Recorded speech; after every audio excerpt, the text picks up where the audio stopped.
cabsi amni baa ka jirtee ii tarto fiiri waxa ku jirtaan إذا ديت رفع هذا عند أنا إنه السكوت ما شاء الله مال والبلاد فرحة مبتدأين ما ننسى إذا دي بلاد السكوت فيها بروشين عمله dawladdu waxay sheegtay in cabsi amni qabto oo ay amnigiina iyo noloshiina u baqayso isaas wadooyinkii u xirtay waxay ku taliseen socodka aad yareysaan marka haddii walaaca magaalada ka jiro Soomaaliya amarka dawladda raacdaan oo guriina joogtaan maxaa laga diraa dadkan ay waxay leeyihiin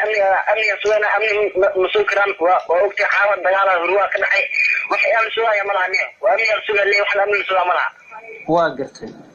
waa ka fay amni suuqa leeyahay maxaa suuqa meesha laga soo diray iskuuladii ka waran nabad ma ku aadeeno wadooyinkii iskuulada maalmihii xirnaayay wax dhib ma la kulanteen wallahi hadana xog ma taqaana in afar maad soo iska joogo rafaad baawarka meel la maraa mana qofkuma ma qof diri oo darwal oo maad oo saakun glis soo taxo islaamiis iyo walaaliis shaqadana ma marka adib jilaan hal maal waxa ay tahay waqtianta dhaane waa soo afar maad soo magane waa gartay waqti waa ka sanaastay waxa cusreena inuu wadooyinka la furo asagana andiyoon